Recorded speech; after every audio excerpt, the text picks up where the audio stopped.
নমস্কার, আমি স্বরূপ কুমার সরকার, মধুরকুল হাই স্কুলের ইংরাজি শিক্ষক। বর্তমানে আমি আছি মালদায়। তো যারা আমার ভিডিওগুলো দেখছেন ইতিমধ্যে আমার ইউটিউব চ্যানেল এবং ফেসবুক প্রোফাইলে, তারা জানেন যে সদ্য যে মাধ্যমিক এবং উচ্চ মাধ্যমিক পরীক্ষার ফলাফল প্রকাশিত হয়েছে, যে মেধাতালিকা প্রকাশিত হয়েছে আর কি, সেই মেধাতালিকা অনুসারে রাজ্য তথা জেলার যারা শীর্ষস্থান আছে তাদের আমি ইন্টারভিউ নিচ্ছি আর কি। তো এইগুলো যদিও আমি একটা প্রথমে বলে দিই, অনেকে নম্বরটা কোনো ম্যাটার করে না আর কি, কিন্তু যারা একটা স্বীকৃতি পেয়েছে আর কি সরকার থেকে, বা যারা খেটেছে আর কি, আমি অনেক বাড়িতে যাওয়া হলো আমার আর কি, সেই বাড়ির পরিবেশ বা আমার মানে একটা অপরিসীম ভূমিকা আর কি, এটা অনস্বীকার্য আর কি। প্লাস এই মেয়েগুলো কিন্তু খেটেছে, ছেলে মেয়েগুলো আর কি, এটা অস্বীকার করার কোনো জায়গা নেই। আজকে খাটার ফলে 7 লক্ষ 7.5 লক্ষ যে পরীক্ষা দিয়েছে, তার মধ্যে কিন্তু যে মেধা তালিকা প্রকাশিত হয়েছে এবং নম্বরটা তারা কিন্তু সেরকম পেয়েছে আর কি। তো এটাও কিন্তু এক ধরনের স্বীকৃতি, এদেরকেও রেকগনাইজ করা দরকার বলে আমার নিজের ব্যক্তিগতভাবে মনে হয়। এবং আমি নিশ্চিত এদের মধ্যে হয়তো অনেকে বলছেন যে এই যে মেধা তালিকা যারা থাকছে তারা তাদের সাফল্য কোথায় পরবর্তীকালে আর কি। তো আমার মনে হয় এদের মধ্যে হয়তো 1% হয়তো দিকভ্রষ্ট হলেও হতে পারে, বাকি কিন্তু 98, 97, 95% কিন্তু এরা কিন্তু সঠিক পথে যাবে। কারণ আমি এদের সঙ্গে কথা বলে বুঝেছি এদের একদম ফোকাসটা ঠিক। যে ভাবছে আমি ডাক্তার হবো, যে ওদের একদম ঠিক যে স্ট্যাটস নিয়ে পড়বে, ইকোনমিক্স নিয়ে পড়বে, যেরকম আমি যার কাছে এসেছি তার ইচ্ছা ভবিষ্যতে পল সায়েন্স নিয়ে পড়ো, ও কিন্তু লক্ষ্যটা স্থিরই আছে আর কি। তো এই জন্য এদের দিকভ্রষ্ট হওয়ার বা পরবর্তীকালে মেধা তালিকা ছেলেদের খুঁজে পাওয়া যায় না, এটা কিন্তু একটা ভ্রান্ত ধারণা আমার মনে হয়। তো আজকে সেরকমই কথা বলবো আর কি। সুপ্তথিতা সরকার, মালদায় বাড়ি। সুপ্তথিতা প্রাপ্ত নম্বর কত? 492। পশ্চিমবঙ্গে পঞ্চম এবং মালদা জেলায় ও সেকেন্ড হয়েছে। তো ওর সঙ্গে গল্প করবো, ওর মুখ থেকে কথাগুলো শুনবো আর কি। তো তুমি তো আর্টস থেকে, তুমি বাবার স্কুলেই পড়তে। তো বাবার স্কুলে কত, মানে এই বাড়ি থেকে বাবার স্কুল কতটা? মোটামুটি 17 কিলোমিটার। বাবার সঙ্গে গাড়ি বা যেরকম যেরকম সুবিধা গিয়েছে, বাবার সাথেই যেতাম। তো বাবার স্কুলে পড়ার হঠাৎ করে মালদা শহর থেকে বাবার স্কুলে গেলে তার কোনো কারণ ছিল? হ্যাঁ, একটা নয়, কয়েকটাই কারণ ছিল। তো প্রথমটা বলি, যে বাবা স্কুলে মক পার্লামেন্ট করাতেন। তো আমি ক্লাস 5-6 থেকেই সেগুলোর ভিডিও বাবা যখন প্র্যাকটিস করাতেন দাদা দিদিদের, তো সেগুলোর ভিডিও আমি দেখতাম, মানে বাবা ভিডিও করে নিয়ে এসে আমাকে দেখাতেন। তো ওখান থেকেই একটা মক পার্লামেন্ট জিনিসটার প্রতি, হয়তো তখন বুঝিও না ওই বয়সটাতে যে সেই জিনিসটা কি, কিন্তু সেটার প্রতি একটা ইন্টারেস্ট জাগে। তারপরে সেই দাদা দিদিদের ওই পুরো টিম, মক পার্লামেন্টের টিম, সেটা জেলা স্তর এমনকি রাজ্য স্তর অবধি। এটা তুমি একটু বিস্তারিত বলো তো, বাবার সাফল্যটা একটু বলো, তুমি কেমন কোথায় গেছে তোমার বাবা মক পার্লামেন্ট নিয়ে? হ্যাঁ, আমার বাবা আগে বলো বাবা কি করেন বলেন তো বাবা। হ্যাঁ, আমার বাবা বুলবুলচন্ডী গিরিজা সুন্দরী বিদ্যা মন্দিরের শিক্ষক, এবং সেখানেই আমি নিজেও পড়াশোনা করেছি। এবং ওখানে উনি প্রতি বছর যে আমাদের ইউথ পার্লামেন্ট, মক পার্লামেন্ট অনুষ্ঠিত হতো একটা, তো সেখানে উনি পুরো ব্যাপারটাকে আর কি গাইড করতেন স্টুডেন্টদের, এবং সেখানে বিভিন্নভাবে স্টুডেন্টদেরকে দিয়ে অংশগ্রহণ করানো। তো প্রতি বছরই মোটামুটি ব্লক ফার্স্ট, ডিস্ট্রিক্ট ফার্স্ট তো হতোই। হ্যাঁ, ওই স্কুল থেকেই ওই দাদা দিদিরা তাদের দেখতাম, প্রত্যেক বছরই হয়ে আসছে। হ্যাঁ, একদম প্রত্যেক বছরই হতো। এবং লাস্ট ইয়ার যেটা হয়েছিল, সেই সময় তো মানে এই আমার স্কুল থেকে দাদা দিদিরা রাজ্য স্তর অবধি গিয়েছিল আর কি। বাবা দুবার এরকম রাজ্য স্তরে আমাদের স্কুল গেছে, এবং এছাড়াও মানে প্রায় প্রত্যেকবারই ব্লক ফার্স্ট, এরপর অনেকবার ডিস্ট্রিক্ট ফার্স্ট হয়েছে। তো সেখান থেকে একটা ইন্টারেস্ট জেগেছিল এইটা করার। তো সেখানে প্রথম একটা ইচ্ছে, মানে ফার্স্ট টাইমের জন্য একটা মনে হয়েছিল যে না, এই স্কুলটায় পড়া যায়।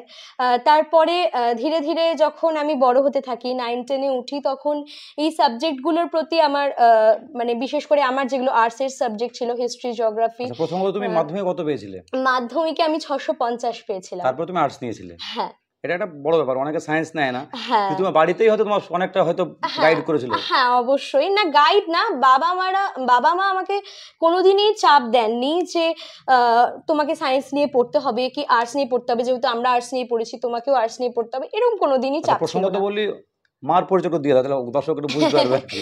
হ্যাঁ, আমার মা হচ্ছে গৌড় মহাবিদ্যালয়ের রাষ্ট্রবিজ্ঞান বিভাগের অধ্যাপিকা। দুজনেই পল সায়েন্সের। হ্যাঁ হ্যাঁ, দুজনেই। এবার তুমি কন্টিনিউ করো। হ্যাঁ, তো মানে দুজনেই যেহেতু আর্টস ব্যাকগ্রাউন্ডের, তা সত্ত্বেও ওনারা কোনোদিনই এরকম চাপ সৃষ্টি করেননি যে তুমি আর্টস নিয়ে পড়ো। এমনকি এরকমও হয়েছে আমি ছোটবেলায় বলতাম যে না আমি সায়েন্স নিয়ে পড়বো, বাট যখন 9-10-এ আমি উঠি তো রাদার দ্যান সায়েন্স আমি আর্টসে বেশি ইন্টারেস্ট পেতে থাকি। তো তখনই একটা মানে আমি পরীক্ষার আগেই ঠিক করে নিয়েছিলাম যে আমি যাই নম্বর পাই না কেন মাধ্যমিকের সময় আমি আর্টস নিয়েই এগোবো। তো মাধ্যমিকের পর আর্টস নেই। এবার অনেক সময় 9-10-এ যখন আমি পড়তাম আমার স্কুল মানে বুলবুলচন্ডী গিরিজা সুন্দরী বিদ্যা মন্দিরের শিক্ষকরা তারা আমাকে বিভিন্নভাবে সাহায্য করেছিলেন, যখন আমি হয়তো ওই স্কুলের ছাত্রীও ছিলাম না, মানে আমার বাবার কলিগ তেনারা। হ্যাঁ, তো ওনারা বিভিন্নভাবে সাহায্য করেছিলেন। তো ওনাদের কাছেও একটা পড়ার দ্বিতীয় কারণ আগ্রহ জেগেছিল। পড়ার তো সবকিছু মিলিয়েই ঠিক করি যে না, শহরের অনেক নামি স্কুল আছে, তার জায়গায় এই দুটো কারণই মূলত ছিল।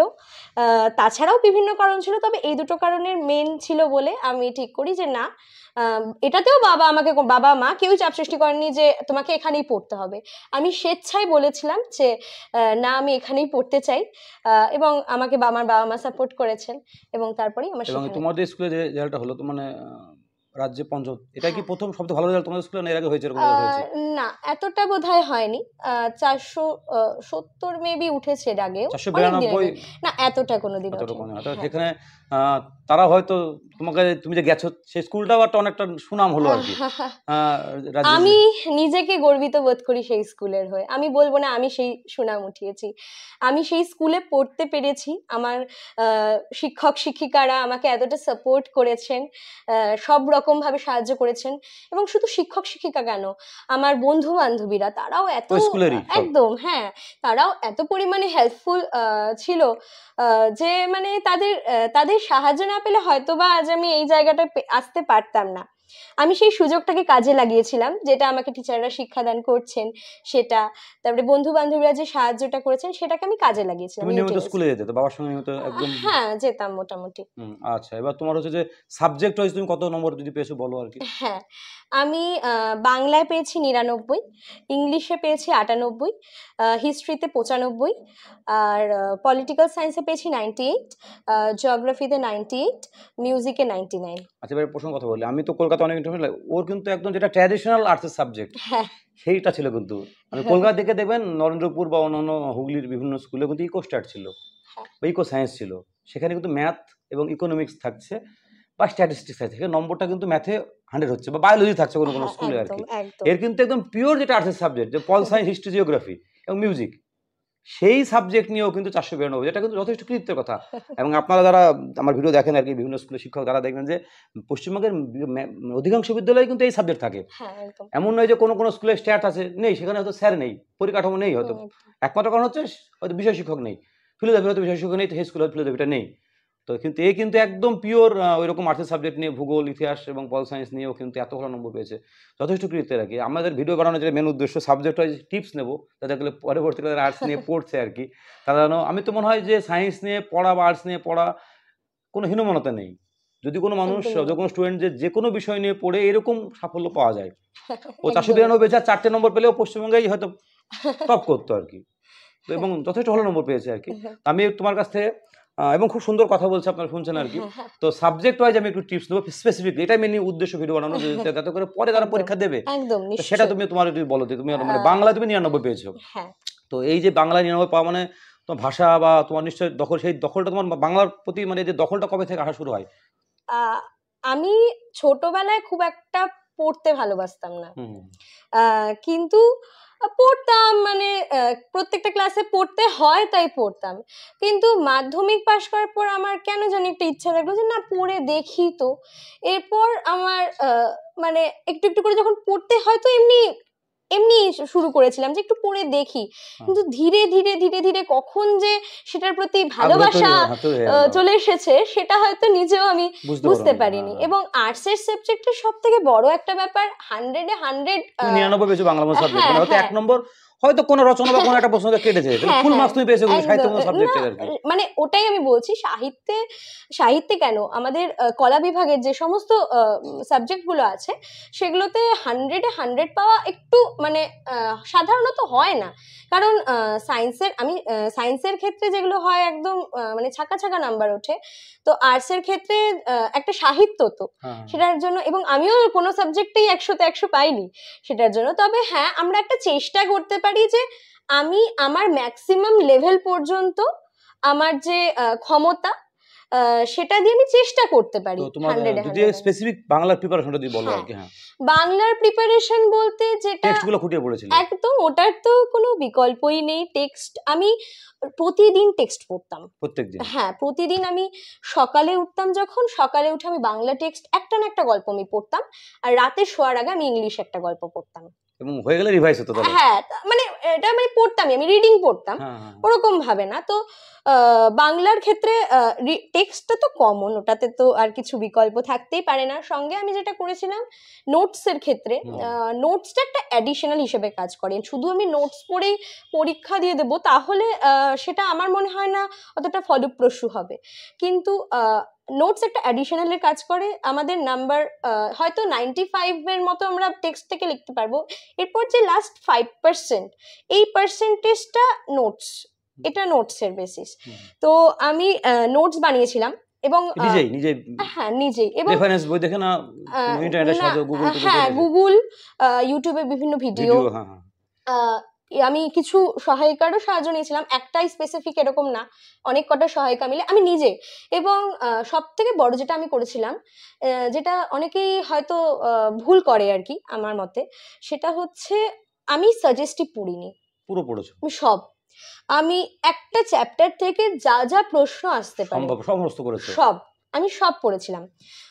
কোনোটা ভালো মুখস্থ হয়েছিল, কোনোটা একটু কম মুখস্থ, বা আর এটা তো অনেকটা বোঝার জিনিস, শুধু যে মুখস্থ করেই আমি নামিয়ে দিতে পারবো ব্যাপারটা তো সেটা না, আমি গল্পটা কতটা হৃদয়ঙ্গম করতে পারছি সেটার উপরে অনেকটা ডিপেন্ড করে। তো ওরকমই, তো নোটস একটা অ্যাডিশনাল হিসেবে কাজ করে। রচনার ক্ষেত্রে তুমি কি নিজে লিখেছো, রচনা প্র্যাকটিস করেছিলে? হ্যাঁ, একদম, আমি 3-4টা রচনা বই ঘেটে প্রত্যেকটা সম্ভাব্য রচনা আমি নিজে নোট ডাউন করেছিলাম। যদিও যেগুলো আমি পড়ে গেছিলাম সেগুলো একটাও আসেনি রচনায়, কিন্তু ওই নোটস থেকে বারবার করে রচনা বানিয়ে বানিয়ে আমার যে ভাষা জ্ঞানটা যতটুকু বা হয়েছিল সেইটা হয়তো বা বাংলা পরীক্ষায় আমার মানে অনেক সাহায্য করেছে, অনেকটাই সাহায্য করেছে। ব্যাকরণের ক্ষেত্রে ওই তো, ব্যাকরণের ক্ষেত্রে আমি অ্যাডিশনাল পড়তাম না, একদম টেক্সট। ওটা আমাদের যে হ্যাঁ, একদম, এখন যে পশ্চিমবঙ্গ সরকার থেকে যে বইটা দেয় আমাদের গ্রামারের ক্ষেত্রে বলছি, তো ওটাতে তো একদম সুন্দর করে অ্যান্সার লেখা থাকে। মোটামুটি কোয়েশ্চেন গুলোকে ডিফারেন্সিয়েট করতে পারলে যে এখান থেকে এটা আসবে, মোটামুটি ডিফারেন্সিয়েট করতে পারলে, হ্যাঁ, সেরকমই এটা। আচ্ছা, এবার ইংলিশটা বলি, তুমি প্রত্যেক সাহিত্যের মধ্যে তো ইংলিশের যে তুমি বললে যে আমি একদম বুঝে পড়েছিলে, তো আমি যেহেতু আমি ইংরেজি টেক্সট জানি আর কি, তো তোমার ইংরেজি যে স্ট্রং রুটস আর কি আব্দুল কালামের, তো ওই টেক্সটটা তোমার মনের মধ্যে কোনো, তুমি যেহেতু বুঝে পড়েছো বলছো আর কি, ভেতরে গিয়ে পড়েছো, তো স্ট্রং রুটস এর কোনো কিছু তোমাকে প্রভাব পড়েছে, কোনো লাইন বা আব্দুল কালামের কোনো লাইন বা কোনো ঘটনা? অবশ্যই, তার এত ভালো জীবনী, তার বাবার একটা রুটিন ছিল ওখানে, যে তিনি ভোর 4টার সময় উঠতেন, হাঁটতে যেতেন, ওইটা তো আমাকে ভীষণভাবে প্রভাবিত করেছিল। আমি ওই রুটিনটা ফলো করার চেষ্টা করতাম। অনেকদিন চলেছে, উনি সেই জন্য চালিয়েছেন। হ্যাঁ, সে মানে উনি ওই বয়স অবধি চালাতে পারেন, তাহলে আমার ওটা মনে হয়েছিল যে আমি তো একজন ইয়াং স্টুডেন্ট একজন, আমি কেন পারবো না। অনেকের অনেক সমস্যা বলে যে সকালে ঘুম থেকে উঠতে অসুবিধা হয়, আমারও হতো এক সময়, কিন্তু ওটা পরে আমার মনে হচ্ছিল না, আমি হয়তো 4টায় উঠতাম না সেটা না, কিন্তু রুটিন ফলো করতে ইচ্ছা করেছে, হ্যাঁ, ওটা থেকে আমার রুটিন নিতে ইচ্ছে করেছিল। তারপরে ওখানে অ্যাডভার্সিটি লাইন আছে একটা, হ্যাঁ, অ্যাডভার্সিটি, ওটা ভীষণ ভাবে প্রয়োজন, কারণ বিভিন্নতা যদি না থাকে তাহলে তোমরা ডিফারেন্সিয়েট করতে পারবে না কোনটা ঠিক কোনটা ভুল, সবাই যদি সমান হয়ে যায়। আচ্ছা, আর একটা কথা, তোমার থ্যাংক ইউ ম্যামের যে গ্র্যাটিটিউড ব্যাপারটা ছিল, মানে মানুষকে হেল্প করা আর কি, যে রজারকে যে হেল্প করলো তারপরে পরিবর্তন হলো আর কি, তারপর এই গ্র্যাটিটিউড তোমার জীবনে আছে? গ্র্যাটিটিউড মানে কাউকে ধন্যবাদ জানানো, কাউকে কৃতজ্ঞ থাকা কোনো কিছুর প্রতি? অবশ্যই, সবার প্রথমে আমি যাকে গ্র্যাটিটিউড জানিয়েও শেষ করতে পারবো না সেটা হচ্ছে আমার বাবা মা। ওনারা আমার জন্য আমার প্রত্যেকটা সময় আমাকে সাহায্য করেছেন। আমি যখনই এতটুকুও যদি ডিমোটিভেট হয়ে যেতাম যে না বোধহয় আমার দ্বারা সম্ভব না, আমি বোধহয় পারবো না, না তুই পারবি, তুই এটা প্রতিনিয়ত পারবি। বলতেন? একদম, মানে সব সময় মোটিভেট করা। আর যেহেতু আমার বাবা মা দুজনেই শিক্ষক শিক্ষিকা, সেহেতু ওই একাডেমিক্যালি দিক থেকেও প্রচন্ড ভাবে সাহায্য করা। আমার বাবা তো আমার ডাইরেক্ট শিক্ষক, আমি সেই স্কুলের ছাত্রী। হুম, হুম। তো আমার বাবা একজন টিচার এবং একজন বাবা, দুই হিসেবেই যতটা সাহায্য করা যায়। আমার মা তো আমার সাথে সারাক্ষণ থাকতেন, মানে আমি কি করছি না করছি সব দেখতেন। ওভারঅল একটা খেয়াল রাখা আর কি, যেটা খুব হ্যাঁ, জরুরি আর কি। একদম।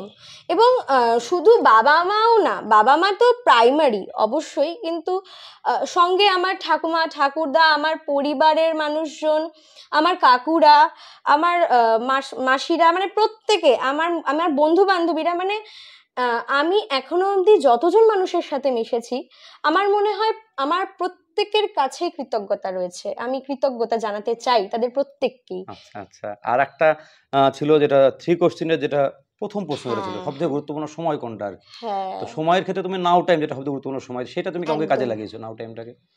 আমি এই নাও ব্যাপারটাকে নিয়েছিলাম নাও অর নেভার হিসেবে। আমি এটা একটা বলছি, আমি যখন পড়াশোনা করে আসতাম, টিউশন থেকে হোক, স্কুল থেকে হোক, তো বলছে যে the most important time is now, is now. Because this is the only time when we have any power. Power. তো এটা একদম ঠিক কথা। আমি জানি না 1 ঘন্টা পর আমার কি হবে, আমি অসুস্থ হয়ে যাব নাকি এর থেকেও ভালো পজিশনে থাকবো, আমার কিন্তু সেটা জানা নেই। তো যদি আমার কাছে এখন করার মতো সুযোগ থাকে, সেই জিনিসটাকে মন দিয়ে করার মতো কাজ করার সুযোগ থাকে, কারোর জন্য কাজ করার সুযোগ থাকে, তো সেটাকে অবশ্যই আমার কাজে লাগানো উচিত। এটা তো ভীষণভাবে একটা প্রভাব ফেলেছে। আমি ওই জন্য কোনো পড়া পেন্ডিং রাখতাম না। ডেলিভার পর ডেলি করে রাখতে। একদম, মানে আজকে আমার টিচার যে টপিক পড়ালেন, আমি সেদিনই ওটা পড়ে নেওয়ার চেষ্টা করতাম। আমার যখনই আমার মনে হতো না ইচ্ছা করছে না, শুই একটু, তখনই একটা ব্রেন থেকে একটা মিনিমি, আমার একটা ভিতরের একটা মানুষ হয়তো বা বলে উঠতো যে নাও অর নেভার, হয় তুমি এখন করো, নয় তোমাকে করতে মানে পারবে না, তোমার হবে না। Either it it has to be day one or it will be one day. তো এটা ভীষণভাবে প্রভাব ফেলেছিল। আচ্ছা, তো ইংরাজির ক্ষেত্রে যেটা হয়, রাইটিং 3টে থাকে, প্রেসি, হুম। চিঠি এবং রিপোর্ট। তুমি কোনটা বেশি প্র্যাকটিস করেছিলে? আমি রিপোর্টটাই করেছিলাম প্র্যাকটিস, আমি তিনটাই প্র্যাকটিস 3টে করেছিলাম। প্র্যাকটিস করেছিলে। প্রেসিড থেকে ওই লেটার আর রিপোর্টটাই বেশি করেছিলাম আর কি, করেছিলে। আর রিপোর্টটাই আমি আর এই দুটো লিখেছি। সাবজেক্টে ল্যাঙ্গুয়েজ সাবজেক্ট, তো এই যে টেস্টের পরে তুমি মক টেস্ট নিশ্চয়ই দিয়েছিলে, ফুল মার্কসে অবশ্যই, কতগুলো, সেরকম কিরকম দিয়েছিলে? অবশ্যই। আমি লাস্ট মক, মানে কি বলবো, ইয়ের পরে যেটা টেস্টের পরে? সময় থাকে টেস্টের পরে, ফার্স্ট 15 days আমি টেস্ট পেপার সলভ করেছিলাম। হুম। এবং সেটা শুধু একটা টেস্ট পেপার না, যে কটা রয়েছে বাজারে বাজারে যেগুলো পাওয়া যায় সবগুলো? সব কটা করেছিলাম। মানে বিশেষ করে এমসিকিউ গুলো, হুম, আমাদের আর্টসের সাবজেক্ট ক্ষেত্রে এমসিকিউ অনেকটা এসিকিউ নম্বর থাকে। মানে এটা একটা ব্রহ্মাস্ত্র হয়ে দাঁড়ায়, হুম। এমসিকিউ এসিকিউটা। তো ওটা আমি ভীষণভাবে প্র্যাকটিস করেছিলাম। আর তারপরে যেগুলো আপনার বললেন মক টেস্ট, হুম। তো আমি তো টিউশন পড়তাম, তো টিউশন টিচাররা বিভিন্ন মক টেস্ট নিতেন, সেগুলো ছাড়াও আমি বাড়িতে মক টেস্ট দিতাম। আমি একটা রুটিন করে নিয়েছিলাম, মানে একটা অড উইক, একটা ইভেন উইক। মানে এটা বুঝিয়ে যদি বলো। অড উইক ইভেন উইক মানে আমাদের একটা মাসে 4টা সপ্তাহ থাকে, হুম। 1 2 3 4। হুম। অড উইক হচ্ছে 1 আর 3, আর হুম। ইভেন উইক হচ্ছে 2 আর 4। 2 আর 4, হ্যাঁ। হ্যাঁ, তো অড উইক গুলোতে আমি 3টা সাবজেক্ট পরীক্ষা দিতাম, মানে ফার্স্ট উইকে আমি 3টা সাবজেক্ট দিলাম, ওই 3টা সাবজেক্টেরই আবার সেকেন্ড ভার্সনটা, মানে সেকেন্ডটা, ওগুলো হুম। ফুল লেন্থ, সব ফুল লেন্থ, এগুলো আবার থার্ড উইকে দিলাম। আবার সেকেন্ড উইকে যে 3টা সাবজেক্ট পরীক্ষা দিয়েছি, সেই 3টা সাবজেক্টই আবার তো এই ফোর্থ যে তুমি উইকে। স্ট্র্যাটেজি করেছো, এটা হ্যাঁ, তোমার নিজের না বাবা মা তোমাকে বলেছে? না, মেইনলি আমারই বাবা মা সাহায্য করেছে এগুলোকে আরো বেশি ফ্রুটফুল কি হ্যাঁ, করে প্রচুর করা করা যায়, যায় আর কি।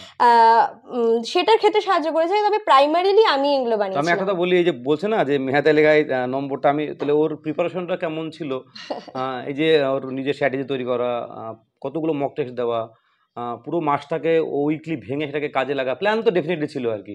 এত সমস্ত কিছু করার পর 492 নম্বর, ও 496 পেতে পারতো কোনো আর্টস থেকে, হয়তো কোনো সাবজেক্ট হয়তো 1 নম্বর কম হয়েছে, ফুল মার্কস পাওয়ার মতনই পেয়েছে। তো এটা আমি বলি যে অনেক সময় যে নেওয়া হচ্ছে ইন্টারভিউগুলো, যে নম্বরের কিন্তু ওর পরিশ্রমটা কিন্তু অনেক আছে, ওর একার পরিশ্রম। ও বারবার বলছে ওর পেছনে যে ব্যাকগ্রাউন্ডে যে ওর যারা অর্কেস্ট্রা বাজিয়েছে আর কি, একদম, পুরো একদম, পরিবার, স্কুল, বাবা মা সবাই সময়। একদম। তাদের ভূমিকাও কিন্তু কম না, এই সমস্ত ভূমিকা মিলিয়ে তবে একটা কিন্তু পারফরমেন্স হয়েছে আর কি। এটা কিন্তু একদম, এটা মানে একদম। এই পারফরমেন্সের আমার তো মনে হয় স্বীকৃতি দেওয়া দরকার আছে এই পারফরমেন্স, কারণ প্রত্যেক মানুষ রেকগনাইজ চায়, যে একটা স্বীকৃতি চায় আর কি।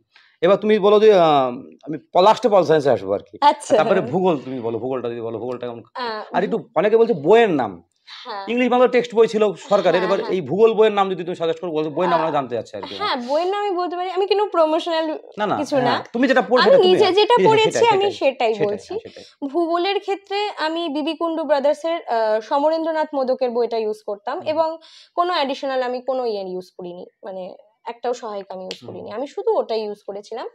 এবং কিন্তু ওটা আমি প্রত্যেকটা লাইন পড়েছিলাম, আমি প্রত্যেকটা, মানে আমি এরকম হিসেবে পড়িনি যে এখান থেকে এমসিকিউ এভাবে আসতে পারে ওভাবে আসতে পারে, সেরকম আমি পড়িনি, আমি পড়ার জন্য পড়েছিলাম ভূগোলটা। ভূগোলের ছবি আঁকায় তুমি কতটা গুরুত্ব দিয়েছিলে যখন প্রশ্ন লিখলে অ্যানসার করবে? হ্যাঁ, আমি এই যে আমাদের 5টা ব্রড কোশ্চেন ছিল, ভেঙে ভেঙে আসে, প্রত্যেকটা কোশ্চেনে আমি ছবি দিয়েছিলাম, প্রত্যেকটা ছবি পারলে আমি তো বলবো এসএকিউতেও দরকার, যদিও বা আমি দিতে পারিনি, তার কারণ সময়ের একটা অনেকটা অভাব থাকে, সেটাও দরকার, কিন্তু আর আমাদের সেরকম প্রশ্নও আসেনি ছবি দেওয়ার মতো, মানে এই ছবিগুলো হয়তো বা দিতে পারতাম, অনেক টাইম লাগতো, কাজে একটা জায়গা ছেড়ে রাখা যায়। তবে আমার মনে হয় ব্রড কোয়েশ্চেনের তো দিতেই হবে, একদম মাস্ট, মানে এতটুকু যদি আমার, তো ওটাতে আর্টে মানে এক্সপার্ট হওয়ার দরকার নেই, আমার জিনিসটা আমি এক্সামিনারকে বোঝাতে পারছি কিনা, যেন সে বুঝবে আর কি, একদম খেটেওছে আর কি। হ্যাঁ, আমি মানে প্রতিদিনই যেই প্রশ্নটা, একটা প্রশ্ন পড়তাম, একটা ছবি আঁকার চেষ্টা করতাম, যখনই বা আমি ভূগোল পড়তে বসতাম, তো ওটার প্রতিও ভীষণ। এবার ইতিহাস, হ্যাঁ, ইতিহাসটাও বই, তবে এটা অনেকটা নোটসের দিকেও আমি নজর দিয়েছিলাম, এটা বই তো পড়তেই হবে, এটা তো আমি বারবারই বলে যাচ্ছি, তো বইয়ের সাথে এটা নোটসটাও, আর এটা আমি ভীষণভাবে, মানে কি বলবো, ইতিহাস তোমার কেমন লাগতো? বোরিং বলি না না না, আমার ছোটবেলায় অ্যাকচুয়ালি ভূগোলের থেকে যখন আমি আর্টস নেব ঠিক করি, সেটা ইতিহাসকে দেখেই ঠিক করেছিলাম। আমার ইতিহাস ছোটবেলা থেকে গল্প মানে খুবই ভালো লাগতো, এমনি ছোটবেলায় আমার ঠাকুমা মারা রূপকথার গল্প শোনাতো না, সেরকম গল্প অনুযায়ী পড়ো, তাহলে তো অসুবিধা নেই। আমরা প্রথমেই ভয় পেয়ে যাই, হ্যাঁ অনেক সাল মনে রাখতে হবে, সাল মনে রাখতে হবে, গল্প অনুযায়ী পড়ো। আর আমি যেটা করেছিলাম ইতিহাসের ক্ষেত্রে, যেটা খুবই ইম্পর্টেন্ট, সেটা হচ্ছে সালের আমি চার্ট করে নিয়েছিলাম, এই ঘটনার পর এই ঘটনা ঘটছে, এটা ঘটনার পর এই ঘটনা, আমি একদম চার্ট হিসেবে ওটা পড়তাম, ফলে সাল মনে রাখতে আমার খুব একটা প্রবলেম হয়নি। আরেকটা যেটা করেছিলাম সেটা হচ্ছে বই, মানে কোন রাইটার কোন বই লিখেছেন, এগুলো যেহেতু আলাদা করে আসে, তাই একদম ঢালা পড়লে ওই সময় ফট করে মনে করাটা একটু প্রবলেমেটিক হয়ে দাঁড়ায়, যার ফলে প্রথম থেকে যদি একটু আলাদা করে রাখা হয়, so that will be more helpful. চার্টগুলো তুমি পড়ার টেবিলে রাখতে? হ্যাঁ, কিছু রাখি সামনে, সবসময় দেখলে মনে থাকে। হ্যাঁ, আমি ওরকম রাখতাম, লাগিয়ে রেখেছিলাম আমি। হ্যাঁ। আচ্ছা, তোমার কি ওই নম্বরের কোনো ভিজুয়ালাইজ বোর্ড ছিল? অনেকে নম্বরও ভিজুয়ালাইজ করে রাখে, সামনে এখানে নম্বর থাকে, সেটাকে রোজ দেখে যে এই নম্বরটা পেতে, এরকম সাবজেক্ট ওয়াইজ অনেকে রাখে আর কি। মানে গত বছর যে সেকেন্ড হয়েছে ওনার ওরকম নম্বর ছিল, ওর বোর্ডে লেখা ছিল, অনেকে লেখে। আমারও ছিল, আমার লেখা ছিল একটা কাগজের মধ্যে লেখা ছিল I will be the board topper, এরকম লেখা ছিল। হ্যাঁ, এটাই বলছি, হ্যাঁ, এটা তো রোজ ভিজুয়ালাইজ করতে দেখো, একদম, মানে ওটা মোটিভেশনের কাজ করে, এনার্জির কাজ করে ভীষণ ভাবে। আমার একটা হোয়াইট বোর্ড আছে, ওই হোয়াইট বোর্ডের মধ্যে আমি প্রতিদিনকার টার্গেট লিখে রাখতাম, মানে আমার যা যা subject, English, Bengali, history, pol science, music, geography, এই কটা লেখা ছিল সাবজেক্ট, এবং তার পাশে পাশে আজকে আমি কোন কোন টপিক পড়বো, সেই টপিকগুলো আমি লিখে রাখতাম। আর তার পাশেই ওই কাগজের মধ্যে লেখা ছিল I will be the board topper.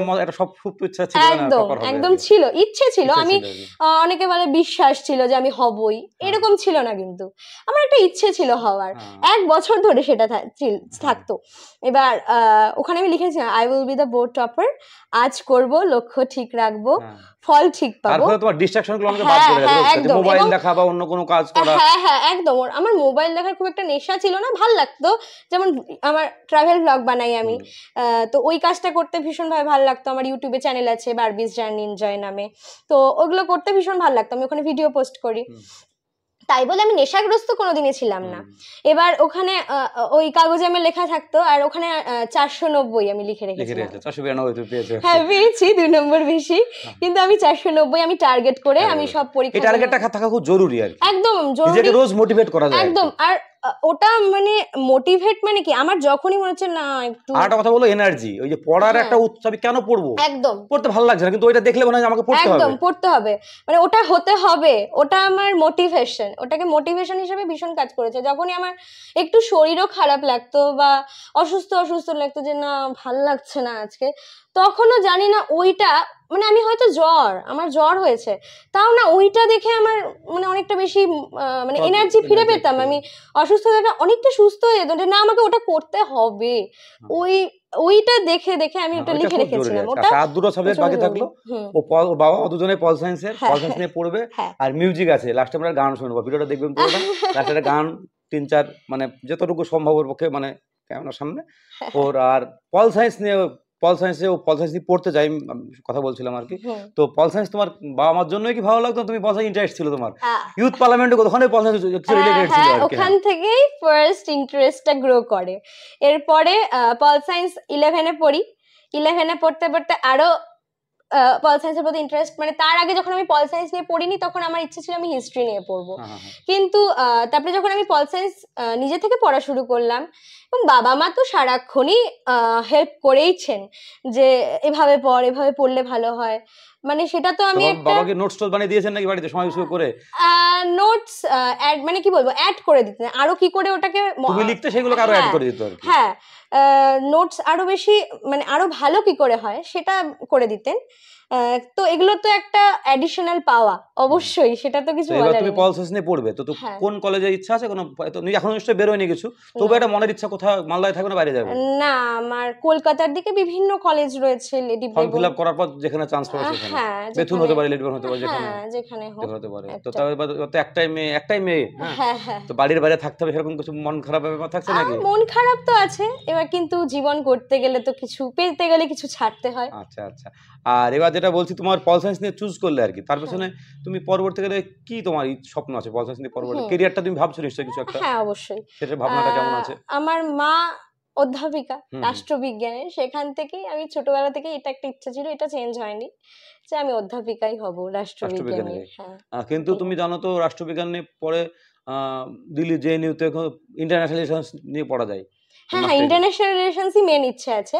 ওখান থেকে অন্য ক্যারিয়ার কিন্তু ভালো ক্যারিয়ার, সচিব পর্যায়ের অনেক অনেক ভালো ভালো, বা রাষ্ট্রদূত যে পদগুলো থাকে বিভিন্ন দেশে, সেই সমস্ত ক্যারিয়ার গুলো কিন্তু অপশন থাকে। তোমার অধ্যাপিকাও খারাপ না, তোমার অপশন তোমার অনেকগুলো।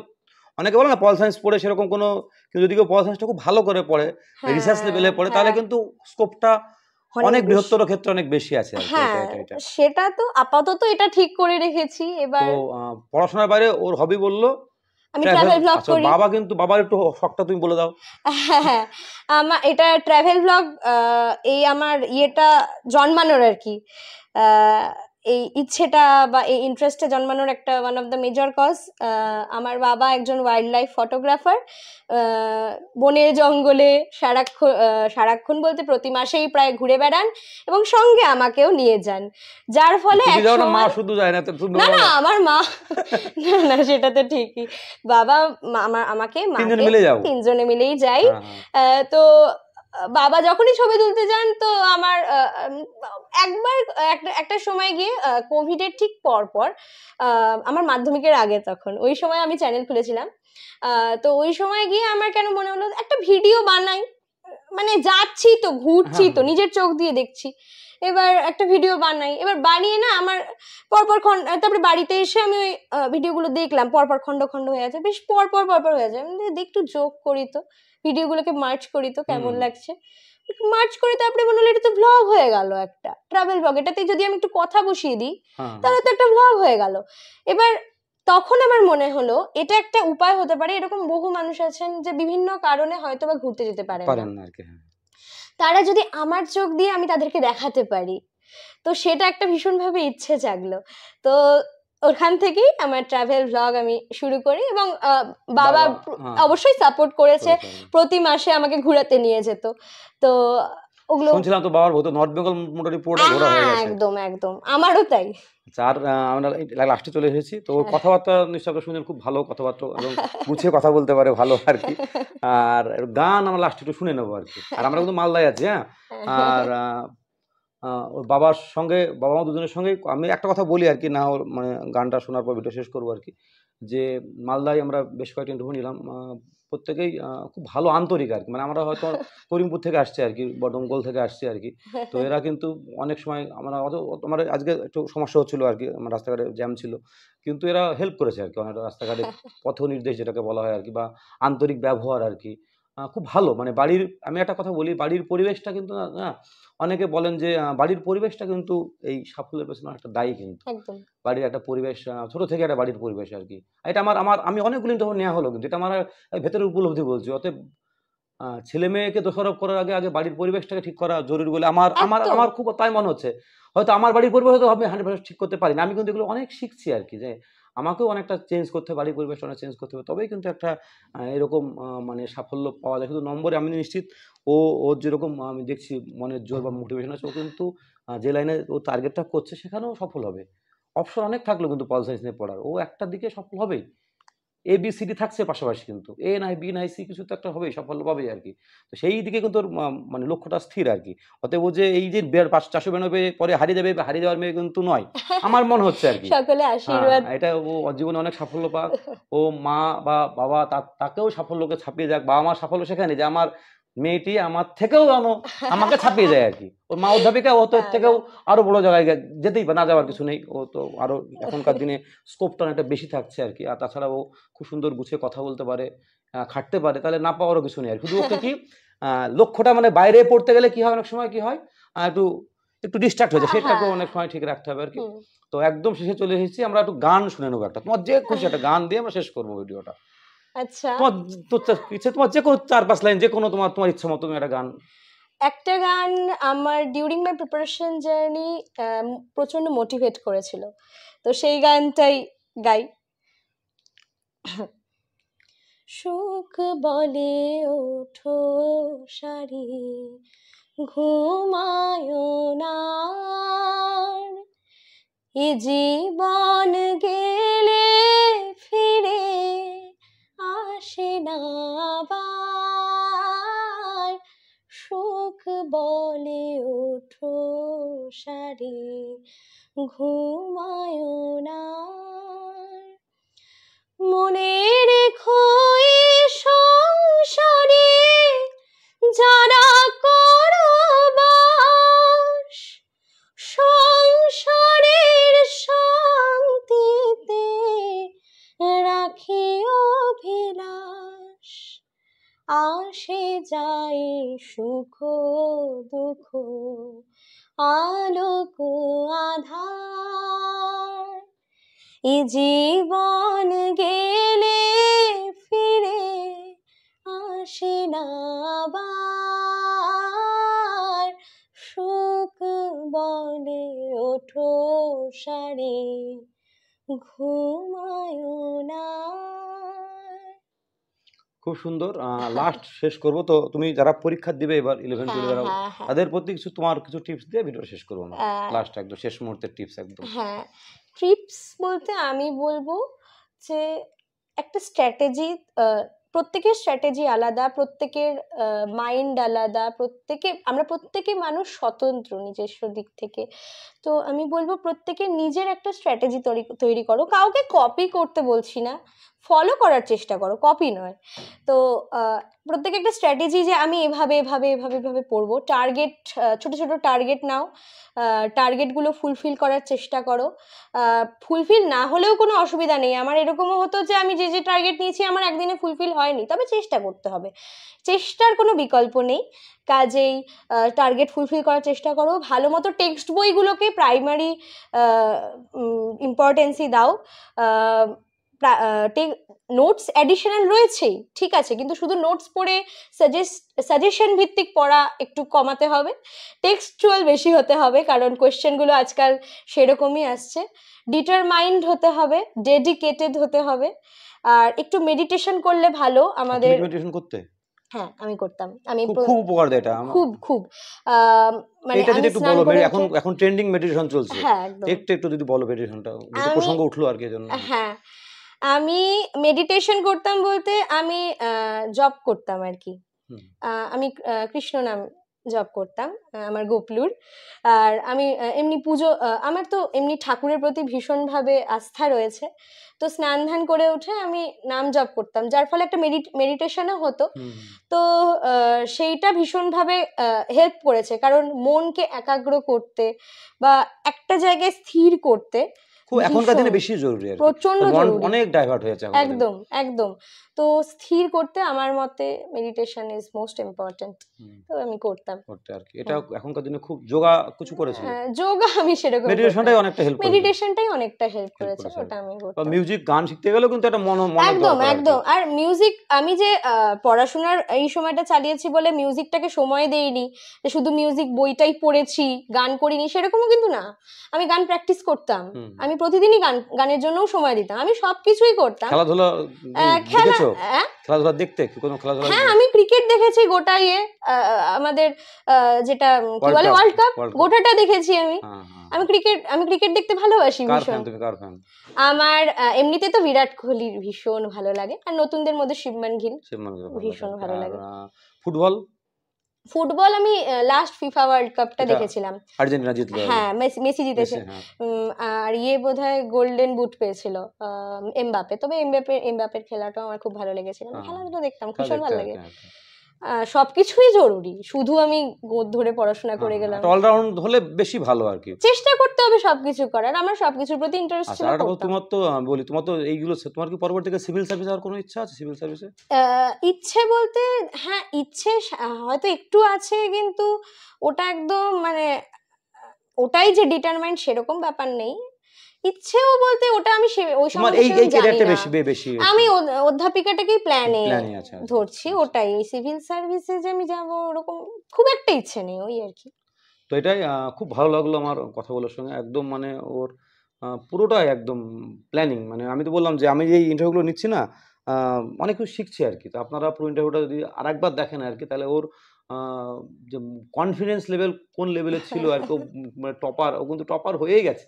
ফিফথ মানে টপার আমি মনে করি, মেধাতে লেখা আছে ফিফথ মানে 4 নম্বর বেলেও টপে চলে আসে আর কি। এবং আর্টসের সেকেন্ড তুমি পশ্চিমবঙ্গে, কারণ ওই স্নেহা ঘোষের পরে তুমি হয়েছো আর কি। এবং মালদা জেলায় ও সেকেন্ড, এবং মালদা আর্টস ধরলে ফার্স্ট বলছে আর কি, আর্টস ফার্স্ট, তাহলে ভালো রেজাল্ট, যথেষ্ট ভালো রেজাল্ট আর কি। তো সেদিক দিয়ে অনেক কৃতিত্ব এবং পুরো প্ল্যানিং অনুযায়ী করেছে। তো খুব ভালো লাগলো কথা বলে। ও আরো অনেক বড় জায়গায় যাবে এবং আশা করি আমি যাবে। আমি যে বলে না এটা, আমি ও নিশ্চয় সবাইকে ভুল প্রমাণ করে ও কিন্তু একটা সমাজের বড় জায়গায় যাবে, উঁচু জায়গায় যাবে।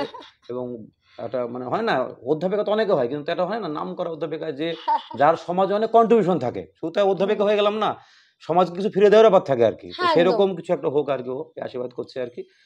সকলেরই আশীর্বাদ আমার প্রয়োজন, আমি আশীর্বাদ প্রার্থী। যারা ভিডিওটা দেখছেন সকলে একটু আশীর্বাদ করবেন। এখানে শেষ করছি, নমস্কার।